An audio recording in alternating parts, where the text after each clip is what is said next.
ರಕ್ತ, ಅವನು ಪರರ ರಕ್ತ. 5,000 ವರ್ಷಗಳ ಹಿಂದೆ ಆಡಿದ ಈ ಒಂದೇ ಒಂದು ಮಾತು 18 ಅಕ್ಷೋಹಿಣಿ ಸೈನ್ಯವನ್ನು ಸ್ಮಶಾನ ಮಾಡ್ತು. ಇವತ್ತು ನಮ್ಮ ಮನೆಗಳಲ್ಲಿ ಆಸ್ತಿ ಜಗಳಕ್ಕೆ, ಸಮಾಜದಲ್ಲಿ ರಕ್ತಪಾತಕ್ಕೆ ಕಾರಣವಾಗಿರೋದು ಅದೇ ಮನಸ್ಥಿತಿ ಅಲ್ವಾ? ಗೀತೆಯ ಮೊದಲನೇ ಶ್ಲೋಕದಲ್ಲೇ ಧೃತರಾಷ್ಟ್ರನ ಆ ಅಂದಾಭಿಮಾನಕ್ಕೆ ಮಹರ್ಷಿ ವ್ಯಾಸರು ಮರಣಪೆಟ್ಟು ನೀಡಿದ್ದಾರೆ.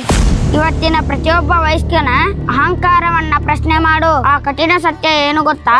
ಇವತ್ತು ನಾವು ಭಗವದ್ಗೀತೆಯ ಮೊದಲನೇ ಶ್ಲೋಕದ ಅರ್ಥವನ್ನ ವಿವರಿಸ್ತೀವಿ.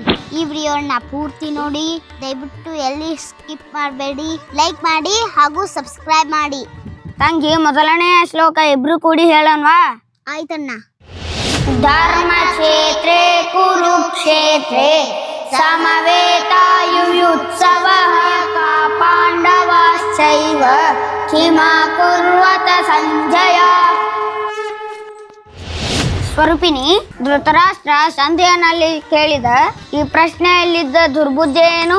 ಧೃತರಾಷ್ಟ್ರ ನನ್ನ ಮಕ್ಕಳು ಅಂದ್ರೆ ಮಮಕಾಹ ಮತ್ತು ಪಾಂಡುವಿನ ಮಕ್ಕಳು ಅಂದ್ರೆ ಪಾಂಡವಾಹ ಅಂತ ಬೆರಳು ಮಾಡಿ ತೋರಿಸಿದ ಅಣ್ಣ.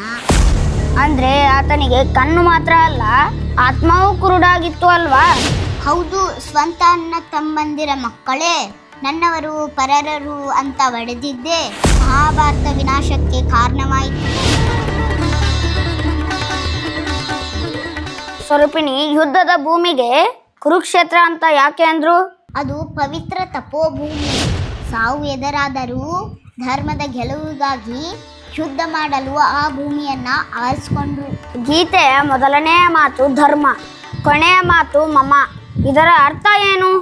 ಮಮ ಧರ್ಮ ಅಂದ್ರೆ ನನ್ನ ಸ್ವಾರ್ಥವಲ್ಲ, ನನ್ನ ಕರ್ತವ್ಯವೇ ಮುಖ್ಯ ಅಂತ. ಆದರೆ ದುರ್ಯೋಧನಿಗೆ ರಾಜ್ಯದ ಹಪಹಪಿಕೆ ಇತ್ತು. ಪಾಂಡವರಿಗೆ ಸೂಜಿಯ ಮೊನೆಯಷ್ಟು ಜಾಗವನ್ನು ಕೊಡಲ್ಲ ಅಂದ. ಅದೇ ಅವನ ವಿನಾಶ. ಆದರೆ ಪಾಂಡವರು ತಾಯಿಯ ಆಜ್ಞೆಗೆ ಗೌರವ ಕೊಟ್ಟು ಧರ್ಮ ರಕ್ಷಣೆಗೆ ಯುದ್ಧಕ್ಕೆ ನಿಂತರು. ಸ್ವರೂಪಿಣಿ, ಇವತ್ತಿನ ವಯಸ್ಕರ ಜೀವನದಲ್ಲಿ ಈ ಧೃತರಾಷ್ಟ್ರ ಎಲ್ಲಿ ಕಾಣಿಸ್ತಾನೆ? ಅಣ್ಣ, ಇವತ್ತು ಸ್ವಂತ ರಕ್ತ ಬಂಧುಗಳನ್ನೇ ಕೋಟಿಗೆ ಎಳೆಯೋ ಪ್ರತಿಯೊಬ್ಬನಲ್ಲೂ ಧೃತರಾಷ್ಟ್ರ ಇದ್ದಾನೆ. ನನ್ನ ಮಗ ಮಾತ್ರ ಬೆಳೆಯಲಿ, ಅಣ್ಣನ ತಮ್ಮನ ಮಕ್ಕಳು ಹಾಳಾಗಲಿ ಅನ್ನೋ ಸ್ವಾರ್ಥಿ ಮನಸ್ಥಿತಿಯೇ ಸಂಸಾರಗಳ ಬಲಿ ಕೊಡ್ತಿದೆ. ರಾಜಕೀಯ ಮತ್ತು ಸಮಾಜದಲ್ಲೂ ಇದು ಕಾಣಿಸುತ್ತೆ ಅಲ್ವಾ? ಖಂಡಿತ. ನನ್ನ ಜಾತಿ ನನ್ನ ಪಕ್ಷ ಅಂತ ಮನಸತ್ವ ಮರೆತು ಜನರನ್ನ ಒಡೆಯುವ ಪ್ರತಿಯೊಬ್ಬ ನಾಯಕನು ಧೃತರಾಷ್ಟ್ರನ ವಂಶಸ್ಥನೇ. ಧರ್ಮ ಮತ್ತು ನೀತಿಗಳನ್ನ ಗಾಳಿಗೆ ತೂರಿ ಗಳಿಸಿದ ಹಣ, ಅಧಿಕಾರ ಕೊನೆಗೆ ವಂಶವನ್ನೇ ನಾಶ ಮಾಡುತ್ತೆ. ಸ್ವರೂಪಿಣಿ, ಈ ಶ್ಲೋಕ ಹಿಂದಿನ ಸಮಾಜಕ್ಕೆ ಕೊಡುವ ಮೊದಲ ಕಠಿಣ ಎಚ್ಚರಿಕೆ ಏನು? ನನ್ನದು ಅನ್ನೋ ವಿಷಬೀಜ ಬಿಟ್ಟು ಬಿಡಿ. ಸ್ವಾರ್ಥದಿಂದ ಗಳಿಸಿದ್ದು ಯಾವುದೂ ಕೊನೆಗೆ ಉಳಿಯಲ್ಲ. ಧರ್ಮವೇ ಶ್ರೇಷ್ಠ. ಅಧಿಕಾರ ಹಣಕ್ಕಿಂತ ನಮ್ಮ ಕರ್ತವ್ಯ ಮತ್ತು ನೀತಿ ದೊಡ್ಡದಾಗಿರಬೇಕು. ಭಗವದ್ಗೀತೆ ಪೂಜೆ ಕೋಣೆಯಲ್ಲಿಡುವ ಪುಸ್ತಕ ಅಲ್ಲ, ಅದು ನಮ್ಮ ಅಹಂಕಾರವನ್ನು ಸುಡುವ ಅಗ್ನಿ. ನಿಮ್ಮ ಮನೆಯಲ್ಲಿ ವ್ಯವಹಾರಗಳಲ್ಲಿ ಸ್ವಾರ್ಥಕ್ಕೆ ಜಾಗವಿರದಿರಲಿ. ಧರ್ಮಕ್ಕೆ ಜಯವಾಗಲಿ.